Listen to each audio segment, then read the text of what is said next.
Dollar ऊपर चला जाता है, रुपए की कीमत गिरती है, महंगाई आ जाती है, गुर्बत बढ़ जाती है।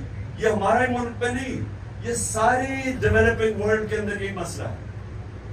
नाइजीरिया तेल के जखीरे पे बैठा हुआ है, सबसे ज्यादा तेल है अफ्रीका में, और गुर्बत भी है, क्योंकि वहां भी वो बड़े बड़े जो चोर हैं, वो डाकू हैं, उनको नहीं पकड़ सकते, वो सारा पैसा चोरी करके बाहर भेज देते हैं। तो हमारा मसला और आप सब के लिए, क्योंकि आप वो कम्युनिटी हैं जो ये समझती हैं, आप कानूनदान हैं, आपको समझ है इस चीज की, आपको समझना चाहिए कि ये जो अब मूवमेंट चल रही है रूल ऑफ लॉ की, इसके ये रुकेगी नहीं अभी, क्योंकि ये जद्दोजहद है, ये जहाद है। इंसाफ जो है